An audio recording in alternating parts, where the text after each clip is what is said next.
Yep, I'm a 23-year-old. Yes, this is a Captain America shield toy. Yes, I think I'm a badass.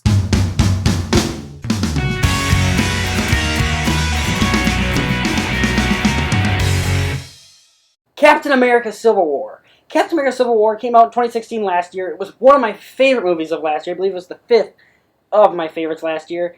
And it's basically the Avengers are dangerous according to the government, and they need to be put into check. They need to be controlled. They need to be told when they can go fight, when they can do these big battles.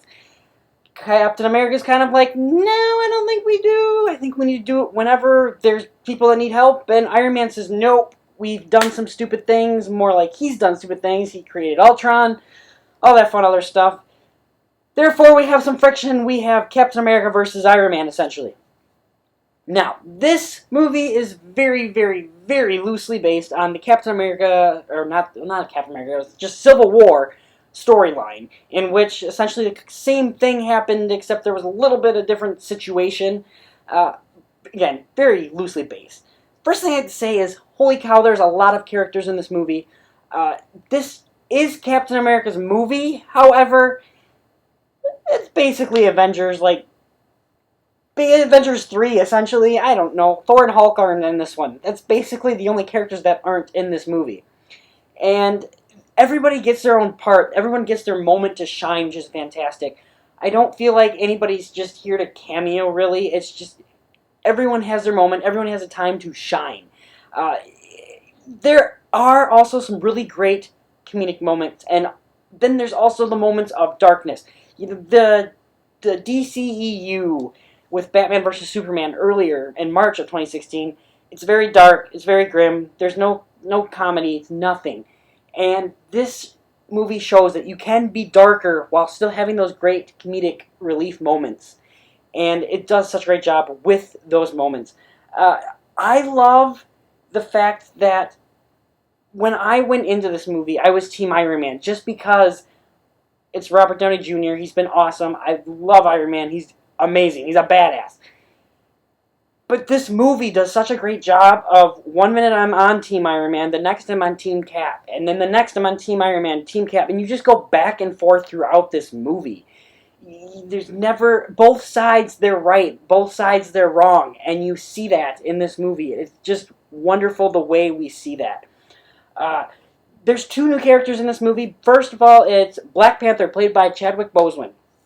And he is a badass. He is awesome. I am so excited to see Black Panther in February 2018.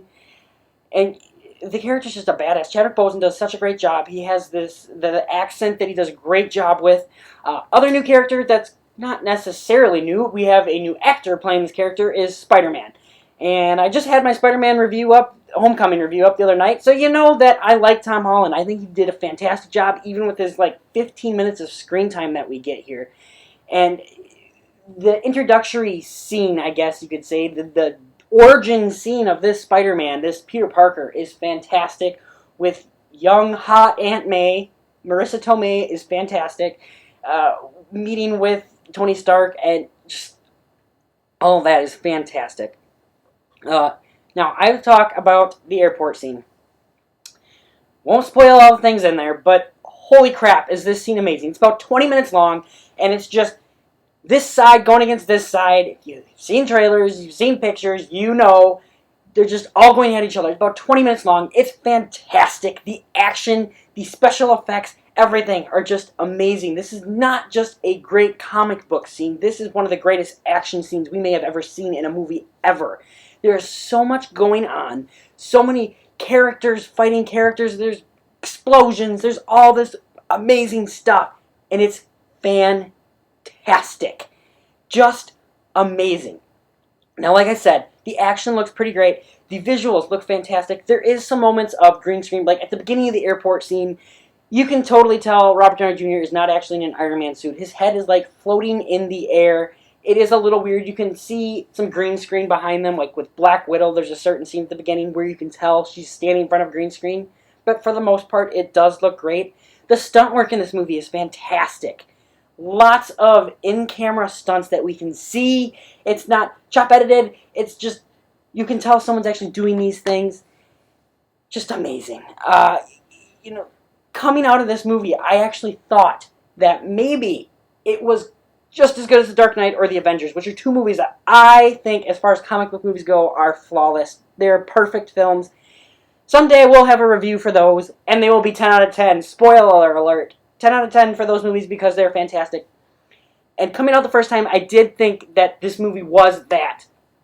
However, especially after seeing it the second, third time, the MCU always has a problem with their movies, and that is their villains.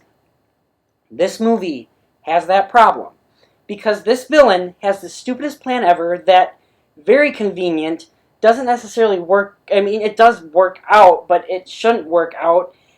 And my biggest problem with it, I mean, the actor who plays him, Daniel Bruja, I think that's how you say it, I don't know how you say his name, does fantastic, though. He does an amazing job.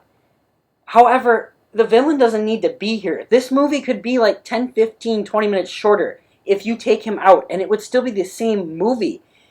What really matters is the Iron Man and Captain America coming together and fighting each other. They're, in themselves, the bad guys. And his character, I just don't feel is even needed. Same thing happened with Batman vs. Superman in March of 2016. We really didn't need Lex Luthor doing his really stupid, convoluted plan. All we needed was Batman vs. Superman. And yes, at the end, there would be, no one would really necessarily get defeated. They would both, in the end, kind of become just the good guys again. Which we see in this movie, spoiler alert, kind of, that the Captain America essentially is just as same as always, and Iron Man's just same as always. The villain really doesn't do anything, just pushes boundaries a little bit and gets them to really start fighting each other. So in the end, that's my biggest problem with this movie. It's my only problem with this movie, really, is the fact that we don't need this villain that's here, and it could have just been Iron Man versus Captain America. In the end, guys, though, this movie is amazing. It's one of my favorite Marvel movies. I'm going to give this movie a 9 out of 10. So, guys, what do you think of Captain America Civil War? Is it your... What is it, the ranking? Is it towards the top for you for the MCU films? Definitely towards the top for me.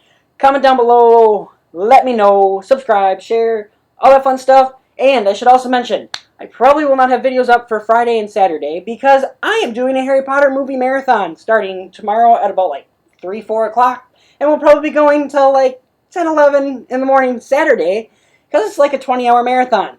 I'm very excited, and I will hopefully have all 8 movie reviews up before the end of next week. I don't know. I'm going to be very tired this week. Anyways, guys, do all that fun stuff. I'll see you soon.